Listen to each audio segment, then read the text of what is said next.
दूसरे एक भक्त और देवबंद से वृंदावन आए, इनका नाम था श्री छबील दास जी। इनको तांबुली कहते थे सब, क्योंकि इनका काम क्या था? बीड़ी बनाना, तांबुल पत्र आदि सब समेट करके और बीड़ी बनाकर, अच्छा पूरे जहां कहीं भी रस भाव से ठाकुर जी की सेवा होती है, अनेक स्थानों पर महाराज जी बीड़ा का भोग लगता, पर हमारे वृंदावन में बीड़ी का भोग लग, बीड़ी छोटी छोटी। क्यों? मन में भाव है, नेक नेक से लाला लाली है, इतनी बड़ी बीड़ा बना दो, कहां खाएंगे वाकू? नेक नेक से बीड़ी बनाओ, छोटी छोटी बीड़ी बने हमारे वृंदावन में। नंदगांव जाओ और कहीं जाओ, इतने बड़े बड़े बीड़ा रहे, बीड़ा बीड़ी समझ रहे हैं ना, कैसे कहें?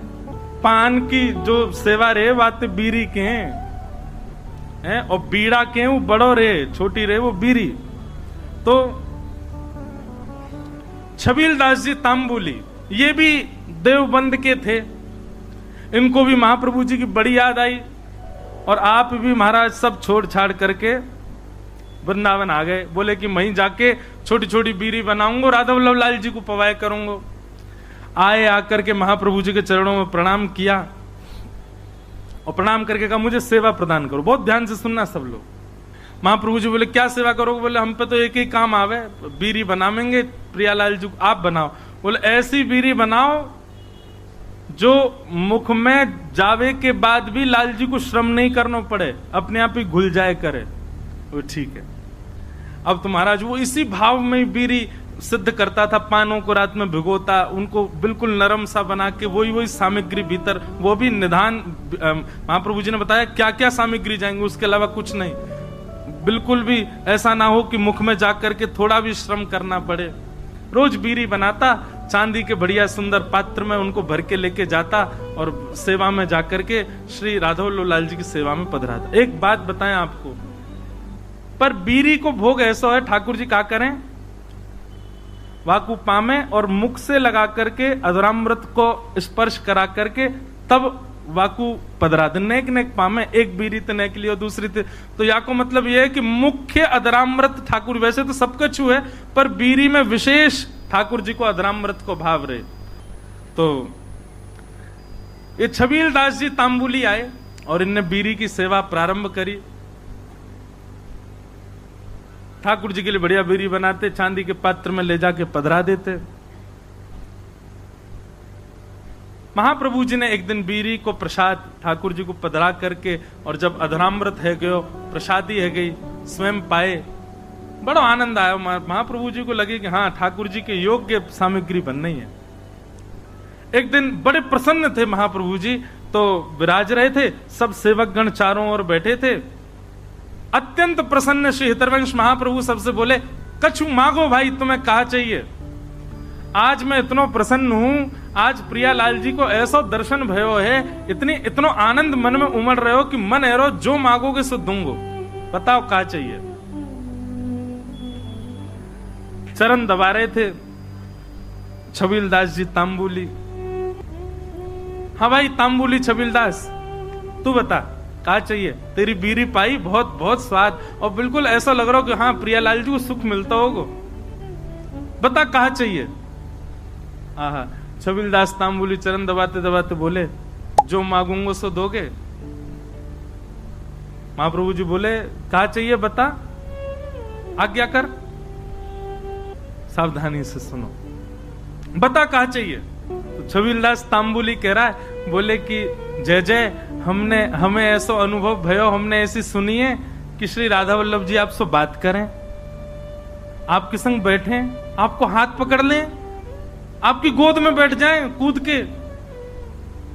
ऐसा सुख मोह कब मिलेगा? ये मोसों बात कब करेंगे? तो मेरो हाथ कब पकड़ेंगे?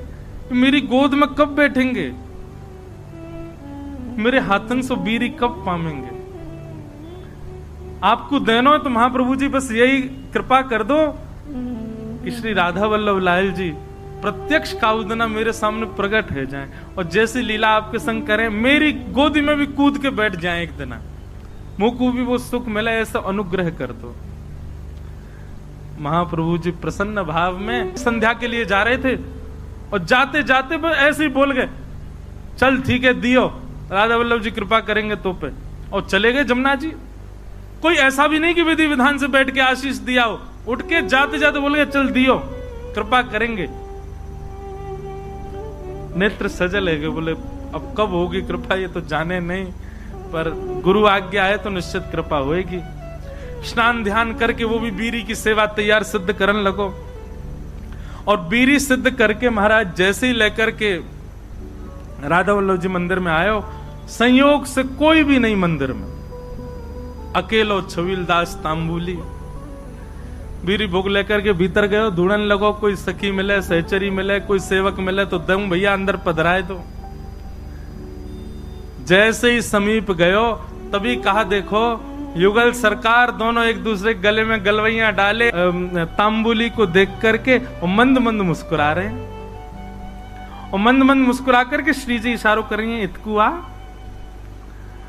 अब तुम अच्छा एक बात, हाँ वो तो बताना भूल ही गया मैं, जब उसने महाराज जी महाप्रभु जी से यह आज्ञा मांगी कि आप ऐसा अनुग्रह करो कि प्रियालाल जी मुझको प्रत्यक्ष दिखें, तब महाप्रभु जी कह में सह पाएगा उनके स्वरूप को।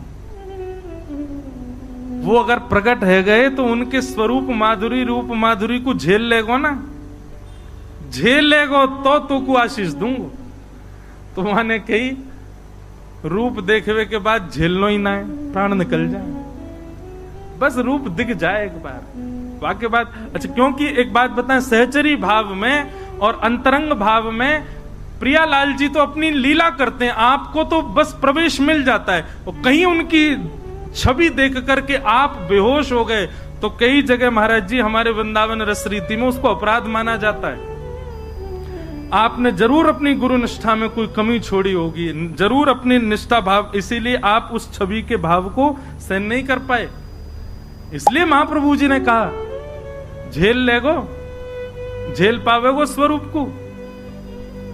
छबीलदास बोलो आप कृपा करोगे तो सब संभव हो जाएगा। तो महाप्रभु जी कहेगा हाँ ठीक है होगी कृपा। आज जैसी आयो, और आज महाराज बस थोड़ी देर पहले की बात है, महाप्रभु जी कह के गए कृपा होएगी, इतने में ही वो बीड़ी लेके आयो, इतने में तो कृपा है गई, प्रिया प्रियतम साक्षात खड़े वहां के सामने। श्री जी इशारा कर रही है इतकुआ। छबीलदास के 2 बार तो नेत्र बंद भये, हाथ पाम वाके होश में नहीं, ठंडो पड़ गयो पूरा, कभी इतकू जावे कभी उतकू, बस गिरवे ही वारो।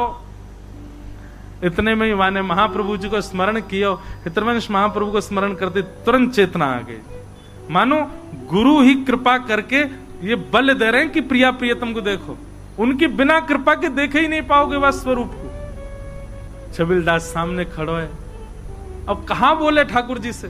ठाकुर जी तो मंद मंद मुस्कुरा रहे हैं, श्री जी कह रही जोर से मत मुस्कुरा दी, प्राण निकल जाएंगे आके, ऐसी छवि ठाकुर जी की।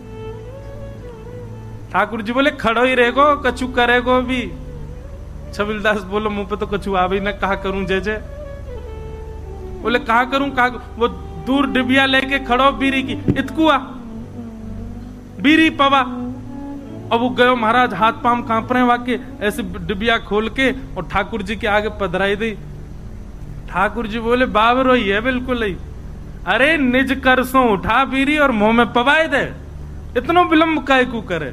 जैसी बीरी उठाए करके ठाकुर जी के सन्मुख करी, ठाकुर जी इशारों के नहीं, पहले श्री जी को पवाए। श्री जी ने बीच में से बीरी आधी तोड़ करके मुख में लाई, बोले अब अधरामृत मुंह को पवा। जैसे ही पवायो महाराज, वो छवि निहार करके कौन सुध में रह सके, बस वहीं वह छवि को देखतो प्रिया प्रियतम लीला कर रहे हैं। अद्भुत छवि को दर्शन करते करते छबीलदास तांबुली ने वहीं प्राण त्याग दिया, ठाकुर जी में विलीन है। बोलो श्री राधा वल्लभ लाल की। क्या समझ में आई बात? भजन के प्रताप से, आपके भाव के प्रताप से कभी प्रिया प्रियतम दिख भी गए तो देखवे की सामर्थ्य और वास में कहा करनो, ये सामर्थ्य भी गुरु प्रदान करेंगे।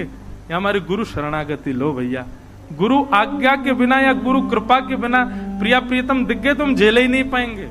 और फिर क्या फायदा वास स्वरूप को देखवे को, जाके काजे हमने सबका चुकियो, वही के प्रति हमारा भाव नहीं रह पाए।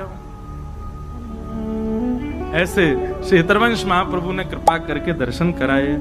जय जय राधा वल्लभ हित हरिवंश।